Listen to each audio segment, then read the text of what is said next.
froze. Oh, hi everybody. Randy Williams with the Debt Coach Credit Counseling Service. I'm coming on live early. We have massive storms around us, and there's a chance we might lose power or even lose cable or internet. So I didn't want to take that risk. I wanted to be able to get this show in this evening, so I am coming on live early, and I do apologize for that. We'll be back at our regular scheduled time at 5:30 next week. Tonight we're talking about estimate versus actual. Now, I put that post out there this week, and I've seen a lot of comments on it. A lot of us know what estimate versus actual truly means. And of course, I'm going to get phone calls right in the middle of this, so I'm going to have to do that real quick. Sorry about that. But we know what estimate versus actual really means is a lot of us live in round lives. And, you know, there's nothing wrong with being able to make some money. Hey, I'm back. What it did is it just stopped for a second, so I had to change it. Now, welcome to Facebook Live. So we're back on estimate versus actual. And one of the things, a lot of us live in round worlds and round lives. And as a counselor, I get the opportunity of doing a lot of budgets and helping a lot of people solve their financial problems. And one of the things I usually get with a budget right off the bat is my electric bill's $200, my groceries are $600, my gasoline I spend a month about $100 a month. Oh, my cable bill's about $150. Well, we all don't live in round numbers like that. Unfortunately, there are actual figures that we do spend on these things, and that's what we want to get control of. Part of owning your life is knowing exactly where your money goes. If you don't know where your money goes, trust me, you might as well just give it away because it's where it's going. And that's what a lot of people I'm having some issues with, and this is the reason I brought this subject up. And I'm putting the challenge out there to everybody today who's watching this, who watches this video. I'm going to challenge you to take these next few steps with me, and I'm going to show you how to get control of your money. Now, people out there, one of the funniest things I hear a lot is, I make enough money to make it work. Well, if you have a mental budget going on, I'm sure you do. But making enough money to make it work, that's surviving. That's not living. And there's a big difference between that. So what's very important to do is to try to figure out where all your money goes. So what I've done is we've come up with a game called Estimate versus Actual. Yay! We actually have a game. It's got instructions, so don't think we're leaving you out to dry on that one. But what we want to do is I'm challenging everybody to do this Estimate versus Actual game and get control of their lives. And it's very simple to do, especially if you're not budgeting right now or using a mental budget. You know, even if you're doing a budget, let's stop for a second. Let's try something new, and let's see if we can't get control of all the money. Because the last thing I ever want you to ask me is you don't know where all your money goes. I make enough to survive. I just don't know where it goes. Well, this is how we're going to solve it. And by solving this, you'll be able to do a few things in the future that I promise. 1, get out of debt. 2, save money for retirement. 3, get those kids to college. Those are the things that are very important to us. It's why we work very hard. So let's go ahead and get started. Now, estimate is very important at this time because the one thing we don't want to do is set up a budget. And you're going, what, Randy? We don't want to do a budget right now? And I'm going, no, you don't. Because the hardest part about doing a budget is figuring out where everything was and what you spent. You have to go back and look at your bank statements. You got to look at everything, and they're not going to give you everything you need to know, and you're not going to be able to know where all the little money went. So why start there? Most budgets fail right off the bat because people don't want to go find out the facts about what they need to be budgeting. They usually try to think of the past, try to make it work, and from that standpoint, usually fail. And we don't want to do that. We want to make this work for you. So what we're going to do is when you get your estimate versus actual game worksheet, I want you to go in and I want you to fill in under the estimate sections down there all the estimate amounts. I hope I had the right line. All the estimate amounts that you think you're spending right now. So that's the extent of getting started on my budget with you. It's just give me an idea what you think you're doing and give yourself that idea, and that's what this worksheet's for.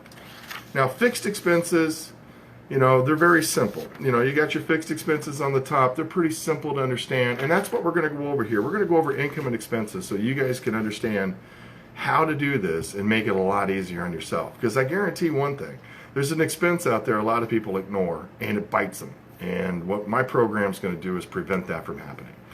So one of the best things to do right off the bat is to go over the expenses.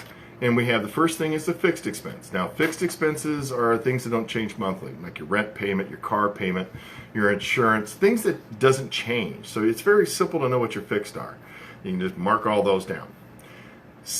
Fixed expenses can also be your utilities. It depends on what type of utility plan you're on. If you're on a even billing program, you know it's a fixed payment, you can put it on the fixed section. If you're not on an even billing program, then you need to put it in the estimate section, and there's a reason for that, and we'll get there in a second. Now, we're filling out all the rest of the fixed expenses, make sure we got them all on there. We know they're not going to change. We're going to go to the next section, which is your variable expenses. This is the big expenses that a lot of us have a hard time with. So these are the expenses that are going to change monthly. It may be a utility bill where it's $110 one month, $120 the next. It could be your groceries. Your groceries, you spend $600 on your groceries, and it's really $452. We'll get to that. But that's what I'm saying. That's the estimate I want to know when you're marking down is exactly what you think you're spending on these items. And fill it out as honest and accurately as you can. Because the challenge is going to start once this is filled out. Now, going over expenses, there's a third expense out there a lot of us make a lot of errors on and don't think about, and it always comes back to bite us, and that's our periodic expense. And what a periodic expense is, that's an expense we don't pay monthly. It's something that we may pay every 6 months, we may pay once a year. In my situation, I got homeowners insurance and I got property taxes. So what I have done is I've taken that figure divided by the amount of time frame it takes to pay it, to make the payment. So, for example, let's just go ahead and say I had a $1,200 I had to save. So what I have done is added $100 a month to my personal budget as periodic expense, and I save $100 a month. And now you're going, oh, this can get a little tough. Well, you're going to have some controls in place to make sure this works, because the last thing you want is cash in your checking account. So what I have done is I've set up a separate savings account, and it's called my periodic account. What I do is when that happens, somebody gets me on a periodic expense account, and we're back. I get a phone call, it's going to be cutting out. But no, we get a periodic expense account. I take the money every month and I take it immediately and put it in the savings account. So that way at the end of the year, I've saved the money I needed to make sure I get my expenses paid or whatever taxes are due, and I never have to stress about it. I don't go freaking out when the end of the year rolls around, I got to come up with $1,200. That's what we're trying to prevent, is overreacting. So that's what periodic expenses are. So let's say you have car insurance every 6 months, your water bill every 3 months. Take that figure and divide it by how many times you have to pay it. So if it's water, like every 3 months, and put that into your monthly budget. That's very, very important to put into your expenses. So that way we know exactly that we're tracking it monthly, we're saving for it monthly, and we're going to make sure that everything goes forward, and we got the money when it comes time. So that's fixed expenses, that's variable expenses, and that's periodic expenses. Now let's talk a little bit about income. Income's where we have some issues too. If you're a salaried employee, your income's the same, it never changes, it's extremely easy to deal with, and all you got to do is every time you get paid, on the income section up here, you want to put what your net income is. Net income. Net income is the amount you physically take home. It's the amount you have to use. It's not before taxes, it's after taxes. So if you get a direct deposit, that amount that hits your bank is your true net income. That's the figure we want to use when we're working on our budget, and you want to put it on the top of the estimate versus actual game sheet, okay? We also want to add your bank balance on there too, because we need a starting point. So make sure you put your bank balance. So let's say you start this September 1st. You want to make sure you use your September 1st bank balance, and then as you get paid, you want to put your net incomes in the net income section. Now, let's say you're an hourly person. Now, hourly is a little different. If you're not working consistently 40 hours a week, is take track of what you are doing. So every time you get paid, if it's less than 40, we need that amount. And what we're going to do is over the next few weeks, take what this amounts are, and then we're going to go ahead and add them together or divide them together and get an average.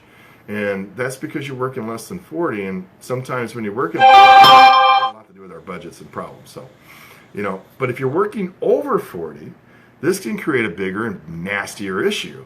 Because a lot of us get overtime. And unfortunately, if we're using overtime as our income, what we're doing at that point is just, living to our means and not really protecting ourselves, because overtime is not guaranteed. It's not our income. It's just something we're dealing with and we're using. And every time we get paid in overtime, we should be putting that money in savings and putting it away. Very important that we do that. So, 40 hours is all we want to base our hourly week off of. If we're getting overtime, we want to make sure we're only using the 40-hour net figure, and you can see that on your pay stub. Just don't use the overtime figure. Never use the overtime figure. I'm going to do a quick check here to see if this is actually online, because if it's not, then I'm just talking for fun. Hey, we are online. All right, so now that we go to the next one, this is the income that gets us the most. That's going to be your commission employees, your self-employed people like me. It's not easy at all doing your income. What I've always told people to do is to take the last 6-month average. So you take your net income over the last 6 months, or how much you paid yourself, or how much the company profited over the last 6 months, and you divide it by 6, and that gives you a kind of a figure what to use. And when you're in a self-employed position, you're trying to budget, this is how it really works, and this is how successful this can be, is you need to set your budget up 100% exactly the way it needs to be, and then you got to go out and make that money. That's a lot of fun, that's a lot of stress, but that's how some of us live, but we can do that. But it's a lot easier to know exactly what you got to make everything work than it is to figure out in your head, I need to somewhat do this. And that's where you can lose and really go far behind. So commission and self-employed people try to use an average, or try to figure out exactly what number you need and go get it. That's about how that works. So now that we already got an idea of what our income is and what our expenses are, and we're filling out the estimate part of the sheet, we got all our fixed on here, our periodic on here, and our estimates on here. We start putting our income in as it comes in. We got our bank balances on the top. Now the challenge starts. I'm challenging you. You talking to me right now. I'm challenging you. Over the next 30 days, we are going to save every receipt on every dime we spend. That's simple. Every receipt on every dime we spend. That's one of my challenges. I want you to set up 4 to 5 different envelopes, one being groceries, one being gas, one being mad money, one being utilities, and one being periodic. Not periodic, there's just one being extra. And the reason for that is because I want you to have a place to put your receipts. Now, if you're smart, every time you get a receipt, you write on the back what you did, and you put it in the right envelope. What we're trying to figure out is where our money's going. And I'm going to say this, and I need you to hear me really clearly. I don't care what it is. You spend money on it, you need to account for it. So either get a receipt or write it down.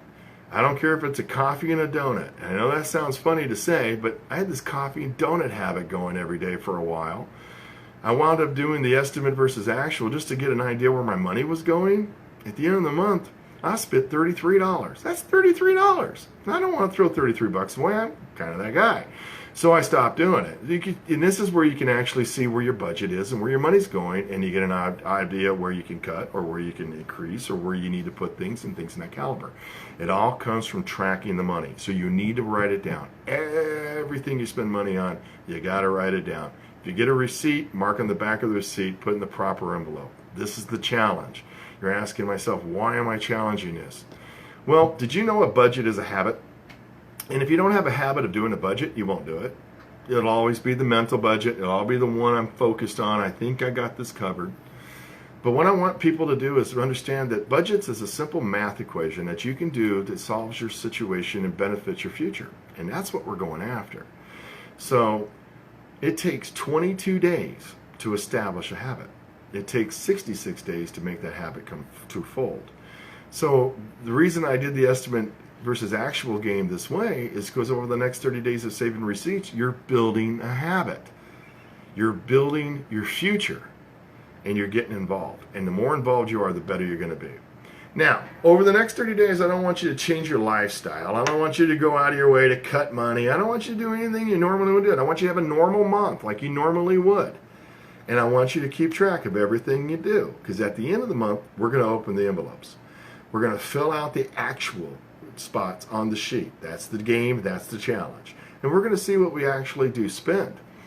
Now, you want to know why that's important? Because we just spent 30 days figuring out where our money was. And what's the best thing we can do the following month knowing where our money goes? That's right. We can actually set up a workable budget. Workable budgets are not failed budgets. They're budgets that actually can give us the guidelines and tools to make sure our month goes strong. But the only way we can get there is to figure out where our money goes. And that's where my challenge lies with you today. This has been Estimate versus Actual. I hope you're excited out there. What I'm going to do right now, when I post this and finish this post, I'm getting ready to add to the bottom of the post the game sheets so that you have them accessible for yourself. And of course, my information, if you have questions or concerns, you can always call me or email me. My job is to help you. That's what I do. All my services and all my advice and services that I offer to you via this way is absolutely free. It's up to you to take advantage of them and to get your life back. And of course, I'll also post Own Your Life, the book I wrote that covers all this, so people can get started by getting control of their lives and getting their lives back. This has been Estimate versus Actual. My name is Randy Williams. Thank you so much for paying attention. Got a little bit of a weak signal going now, so I might kind of fade out a little bit. You can always reach me at randy@adebtcoach.org, or you can call me at 888-767-9155. I hope you have a great evening. These storms look really nasty, and I apologize for coming on early. Talk to you next Tuesday night at 5:30 when we'll cover a brand new subject. Thank you, and may God bless.